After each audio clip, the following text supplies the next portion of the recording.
Welcome to Seniority Authority. I'm your host, Kathleen Toomey, and I track down experts to answer your questions on aging. Let's get smarter about growing older.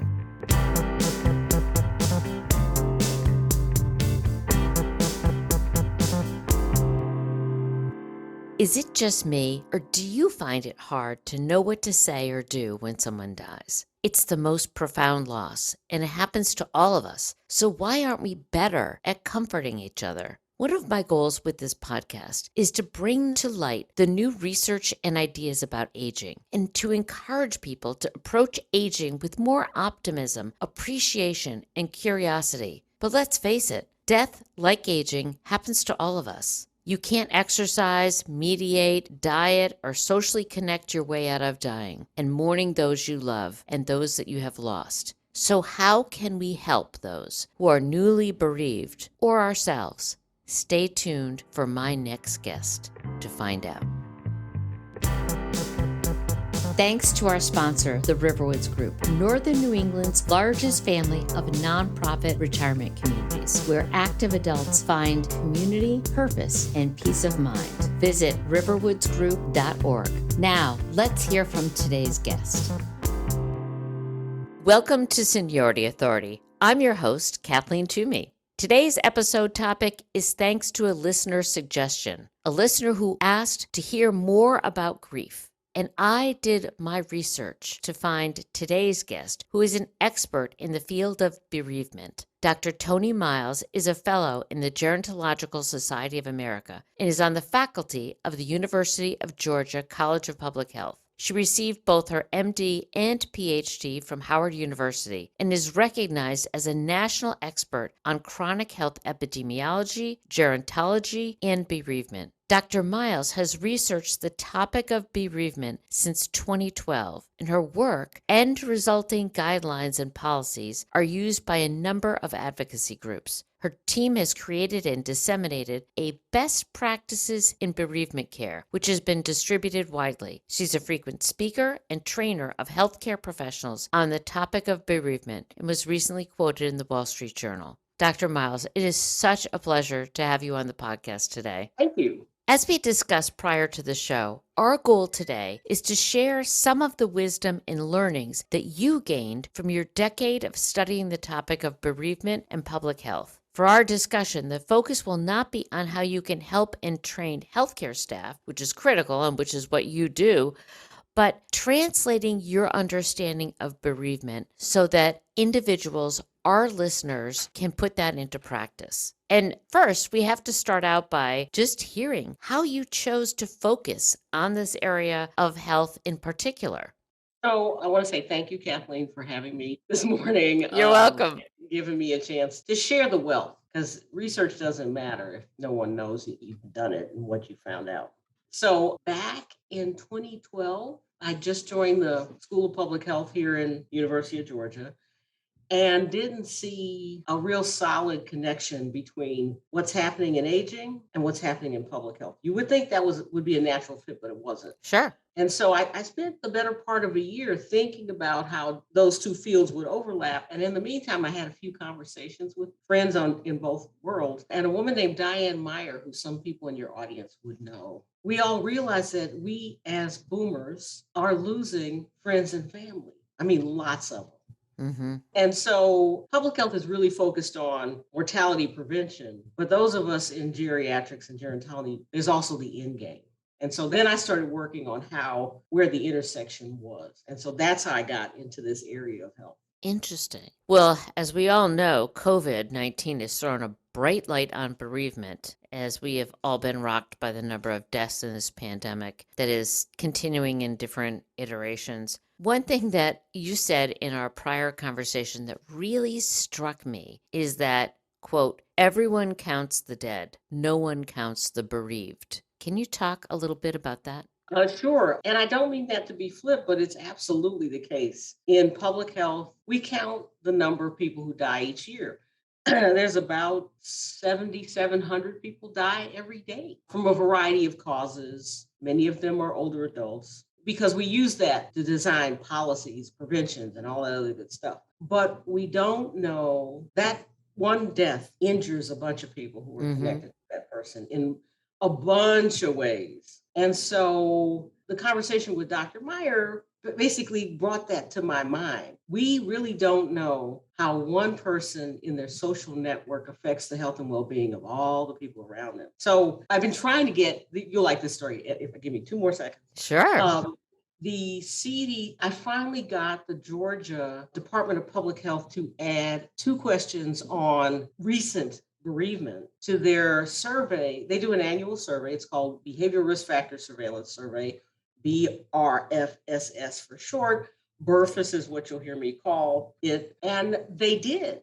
We got some money from the Retirement Research Foundation. This was all brand new stuff. Wow. And so we now have an accounting in Georgia of the number of people who lost someone in 2018 and 2019. Wow. So now you are starting in Georgia to count the bereaved because you're right. One person passes away, it's a huge ripple that rocks people both close to them and people who are more tangential. One of the things we've been talking about in this podcast is how important it is to have a social network in order to live a long, happy, and healthy life. But that also means when you pass away, that social network is rocked by your passing. Yes. And that connection is not fully appreciated until you start counting people who are bereaved. Mm-hmm. So, yes. It all starts with numbers, right? It goes back to the Little Prince.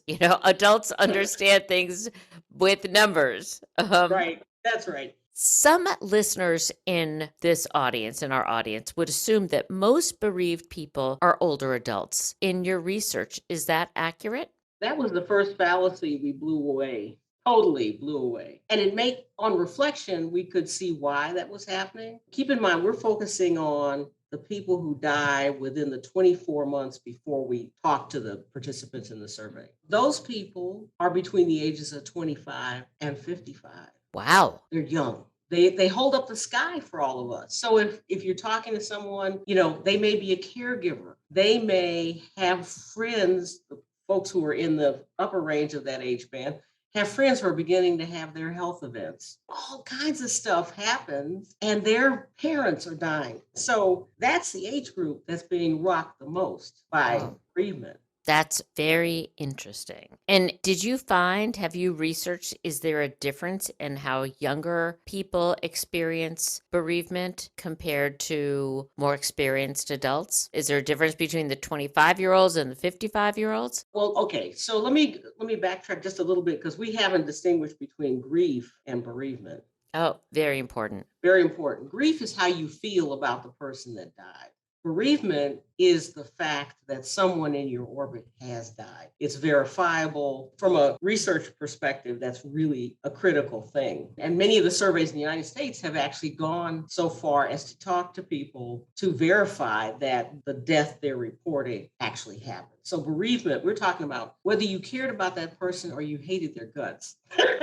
Their death has implications for you. So to try to paraphrase what you're saying, is grief the feeling and bereavement is the process? It's the event that lands you there. Okay. So the young adults are just starting to see the edges of their network die off. They may not have had, previous generations saw more of that. If you take someone who's like born in the 20s and the 30s, they saw infant mortality. Absolutely. They saw all kinds of deaths. We get offended, and rightly so, if a woman dies in childbirth now. But Georgia's like the number one place in the nation for that happening. So part of it is the generational experience with witnessing the death of someone close or being knowledgeable about that. Somewhere in my research for another one of these interviews, I read something talking about a longevity, and it said that, 100 years ago, if you were 20, you were more likely to not know your mother because your mother had died in childbirth versus today, if you're 20, you likely know your mother and your grandmother because they're both still alive. So yes, thank you, modern medicine. Right, that's a good thing. Nobody complaining about that. Yeah, no, definitely not. as we start out, I mentioned that often we don't know how to comfort the bereaved. Can you talk about your recommendations and all the work that you've done on how to support the person who is grieving, who is bereaved? Okay, so give you the background on how I came by this knowledge. We spent about a year and a half traveling around the state interviewing people who work in long term care settings because they experience multiple episodes of this Absolutely. and they have tips and tricks for helping. And so that's where we get our best practices from. I'll talk about that probably later in the podcast. We also talk to residents of these places and their family members. So we got a full spectrum. And the number one thing they all said, don't tell me you know how I feel. They hate that.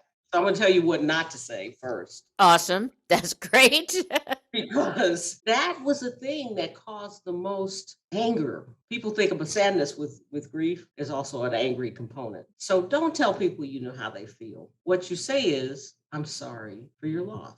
And then you sit quietly, which is we're learning to do in the United States, and you listen to what they tell you. And you just let them talk without judgment, without, like one lady said she was ashamed that she was grieving the loss of some jewelry that she collected over the course of her career. She's a foreign service officer. She felt guilty about that. Grief is legitimate no matter what you're grieving. So supporting the idea that they can talk to you. Sometimes just sitting by is something you can do. You can offer to bring them coffee if they're coffee drinkers.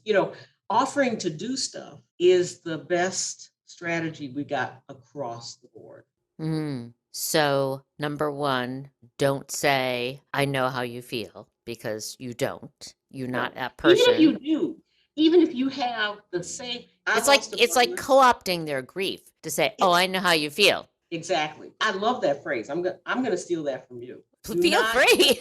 co-opt their grief because they need to express it and you have been selected to hear it. Not everybody can express their grief to everybody else. That is true. And I also like your second recommendation, which is to say, I'm so sorry for your loss. Pause. Let the uncomfortable silence build up so that if they want to say something to you, they can. If they don't, they know you are brave enough to sit with them when they are so emotional. But sometimes they just don't have the words. There are no words. And sometimes I say that too. I have no words. And that's also a welcome response. And I think that's important because I think so many of us avoid talk of death, avoid talk of end of life. And if someone dies, we avoid that person. And I think more people do that than not. And showing up and being present. And as you said, offering to do something practical. Here's a cup of coffee. Can I clean your living room for you? Can I cook you a meal? Can I take the kids back and forth to school? Do something practical. It was another act of love, an act of support. If you're getting smarter, help us reach more minds. Leave us a rating and review on Apple Podcasts. Tell your friends to follow us on social or subscribe to our newsletter at seniorityauthority.org. A word about meals. True story from my own personal experience. In the olden days, people would come by the family home after the funeral and bring food, right? I don't know if it was like that in New Hampshire, but certainly in other places.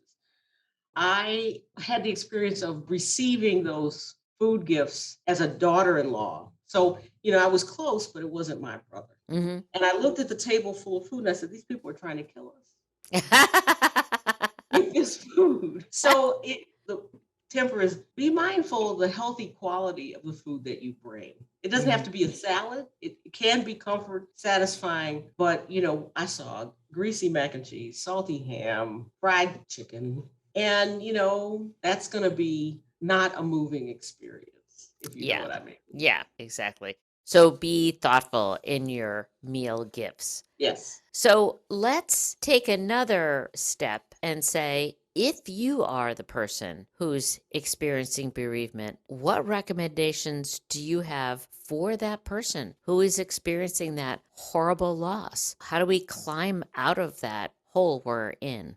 Again, it's going to be a personal kind of trip. I'm reminded of a statue that I saw. I talked to sent me a photograph of a statue that had a giant hole in the middle. That if I know I felt that way. And it takes time for that hole to get small. And so the first and best thing you can do with yourself is be gentle. Or guilt is one of those things that drives the bad grief feeling. Talk a Um, little bit more about that. What do you mean by that? well, all of us at one time or another may have the sense that we didn't do enough for the person that died.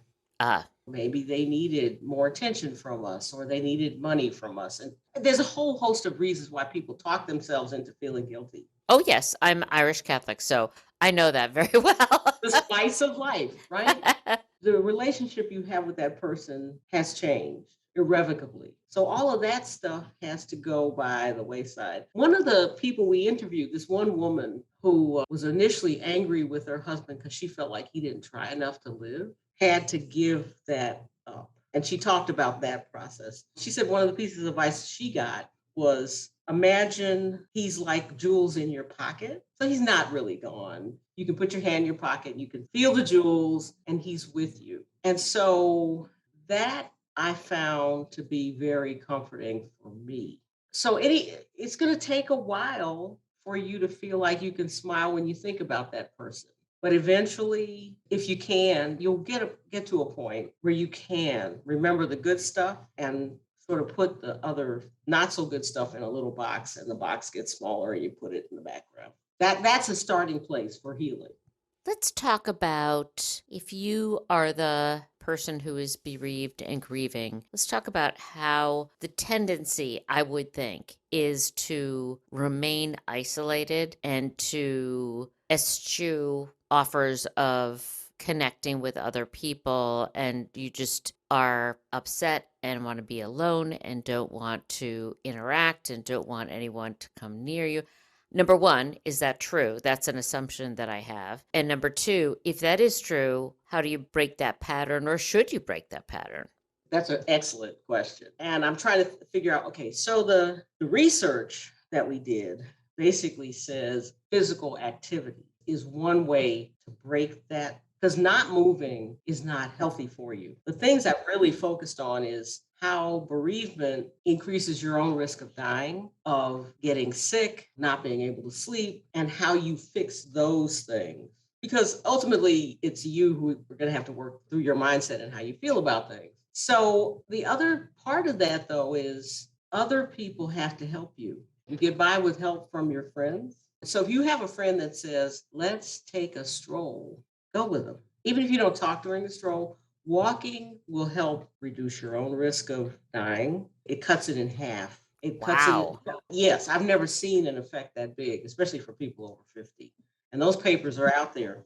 Okay, so let's put a pin in that walking, but let's go back to this research and statistic because you and I have talked about this. And this really shocked me, and I think our listeners need to hear this. So, one statistic that came out of your research is that there's a much higher incidence of hospitalization among the newly bereaved, up to 45%. So, number one, tell us a little bit about that research, and was that as surprising to you as it is to me? It was. I mean, we all hear these stories, right? One spouse dies and the other one dies of a broken heart. It's so romanticized, but that is a real, measurable, tangible outcome of being bereaved and can come about not only from the emotional stuff, but if you've been staying at home caregiving and you don't have health insurance and you get sick, until the Affordable Care Act came along, you had no pathway to get insurance to take care of the health care that you might need. I mean, I really focus on the practical things. I Mm-hmm. mean, one of the things I even tried to do was get the health navigators to talk to folks who are dealing with families in hospice, because that is a real phenomenon. There are many, many women who are not old enough for Medicare. This is why it's important to know that younger people are affected by this Sure. because their pathway to healthcare and access is different from older adults. I know I went around the world on that, but that hospitalization and provider access is really critical in that moment. And it makes sense. So, if you are newly bereaved and you are not taking care of yourself, you're 45% more likely to end up in the hospital. And the same research suggests that if you do something as simple as walk with a friend, it cuts that down dramatically. That is absolutely the takeaway message. And you have a phrase for that called walking the bereaved, correct? I tried to get a clinical trial of that going because I think that's something we can all do. And if your friend tells you to go away when you go to see about them, it's not personal. They're grumpy. We've all dealt with grumpy people. You just circle back and say, how about today? How about next week? You just keep at it until they go, okay, I'll walk with you. And anyone can do that. You can do it in a mall. It's not the most beautiful place, but if you're in Alaska and it's winter, or in New Hampshire and it's snowing, you can go inside, walk in a mall. You can walk with someone in a wheelchair or on a walker in a mall in a safe place. Obviously, the best place to do it is in nature, outside, that fresh air and that connection to nature. And it's something that doesn't cost any money. You can do it anytime it's safe, not at night, probably, because you could trip and fall. But that's a really good recommendation as to what you can do with someone who is bereaved. Is even more than that mac and cheese casserole. Come back again and again and again and say, can you walk with me? Can you walk with Yep. me? And the nice thing about it is it not only improves your overall movement, but you'll likely sleep better. And insomnia is one of those things that's associated, even though we say, well, of course, it's normal not to be able to sleep after a loss. That starts to overturn that tendency. And we all know Shakespeare says, sleep knits the ragged sleeve of care. That is so true. And for those older adults or those more experienced adults, insomnia is part of life anyway. It gets harder to have a better night's sleep. So when you are bereaved and upset, that makes it more complex. But getting that physical exercise will absolutely help. None of us can avoid grief or bereavement. It's part of love and life. But if you had a practical suggestion for people to do well in advance of ill health that might help, what would that be? If you are old enough to have the foreknowledge to plan, planning helps everybody around you. This is the moment where you start to think about the people who are left behind and you start caring for them in their bereavement. So, talking about your own passing is not morbid and not bad, doesn't have to be tense. And I will tell you, my mother in law bought a plot, she bought a headstone, she bought a casket, and it was so helpful to us. We pulled out her playbook, and there it was. Oh, she had a playbook for her death. Now, that is a radical idea. It's very common among Southern elderly women. Really? That's a tradition, yes. And why is that? You don't want your family to be taken advantage of. If you've ever seen family members fight over stuff, I want this candelabra. Just specify it as you would like it. And then you save everybody else the pain of arguing about stuff. Yeah, because it absolutely is a gift. I think it's particularly ripe when someone has just passed away. Everyone is dealing with their own grief and anger and sadness, and it's hard for it to come out sometimes as sadness. It's easier for it to come out as anger. So you're just at that kind of tipping point where if another family member does something that you don't agree with, it's like lighting that powder keg. So it's a particularly ripe opportunity for family strife.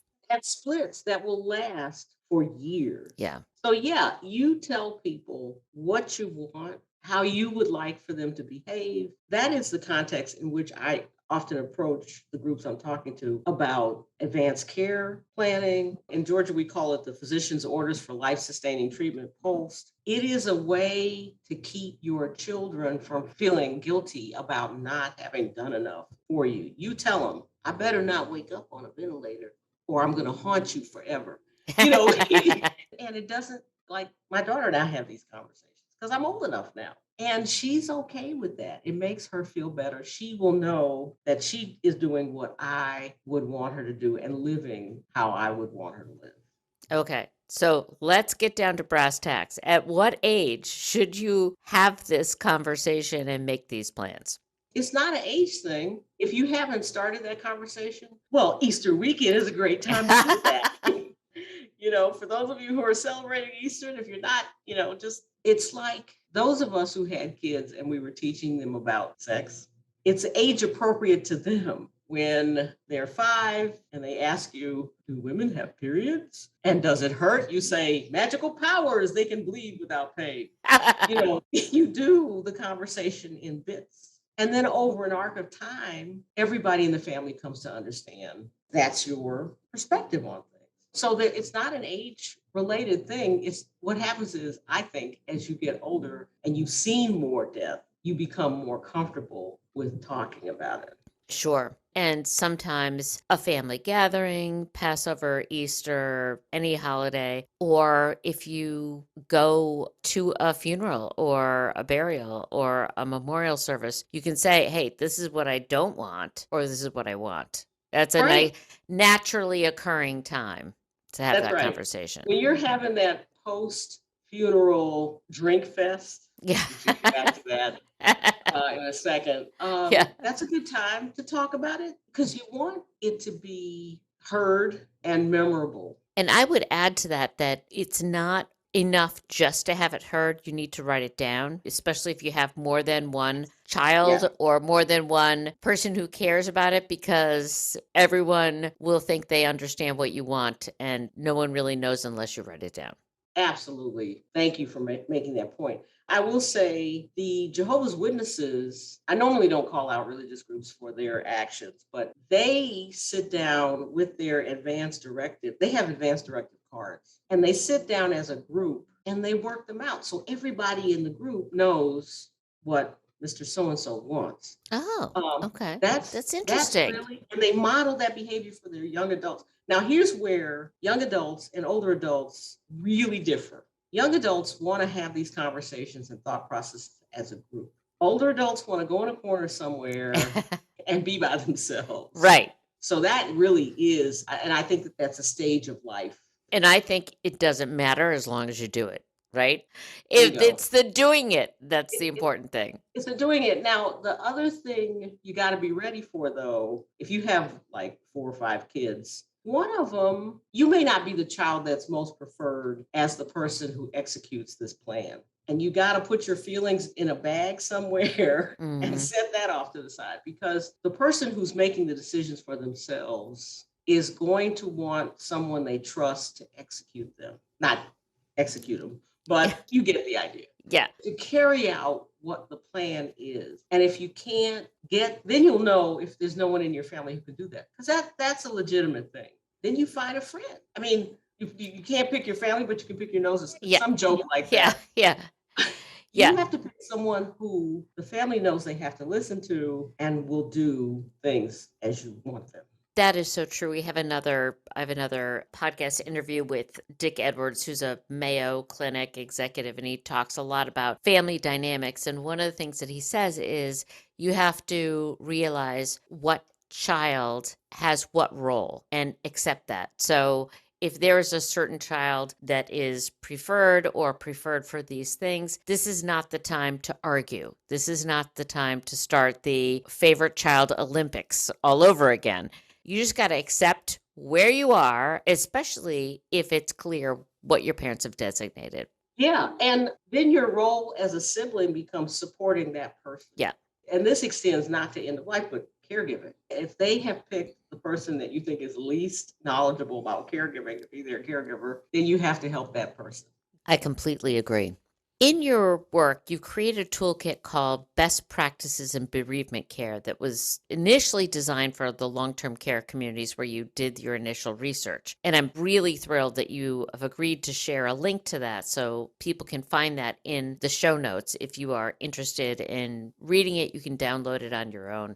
How was this Best Practices toolkit received by your audience in Georgia? Well, they helped to create it. That's the wonderful thing. I learned a lot from listening to people who are at the bedside. The direct care workers here, we call them CNAs. Those people are angels. And it really bothers me that they got beat up on during COVID because they're on the front lines in a way that's difficult to imagine. So the best practices come from their experiences. Awesome. That is great to know. So this toolkit is created by people who are in the trenches doing this day in and day out. Death is part of their everyday experience. I think that's so smart. Yeah, and the thing to appreciate is that you don't get over it. They hate that phrase, Mm-hmm. and you hate that phrase, and you don't want someone taking care of you who doesn't feel something at the passing. You want a human response, and so these mostly women, but a few guys, they have outlined. I mean, how do you deal with the moment of a thing happening? Is where we all started the conversation, and so I'm grateful to them. Well, and I've looked at it. It's very, very good, very helpful. So I would urge you to download that link. We have had a fantastic conversation today. It's been so inspiring. Is there anything that I haven't asked you that you'd like to share with our listeners today? Any final words of wisdom? The only thing I would say that we didn't talk about is when someone actually passes, stay off of social media until the person who really needs to know first knows. Yes. So much injury caused by Facebook, tweets, Instagram. Stay off of that stuff until the spouse knows, if it's a spousal thing. Social media is not so social at that moment. That is very good reminder. This is not the time to be the first to let the world know. Well, Dr. Miles, thank you so much for being here today, for sharing your wisdom. As I said, this is something that I've been looking for you for a while. So I'm thrilled that you're able to do this for me and share this great wisdom with folks. That's our show for today. If you enjoyed it, please tell your friends about us so we can reach more minds. Give us a rating and review on Apple Podcasts. And don't forget to send me your questions on aging so I can find super smart people like Dr. Miles. Until next time, enjoy the chance to get smarter about growing older. That's our show for today. Did it spark a question? If so, send it to us at seniorityauthority.org and we'll track down the answer. Don't forget to subscribe, follow us on Facebook, YouTube, and also rate us on your favorite podcast platform. Until next time, let's get smarter about growing older.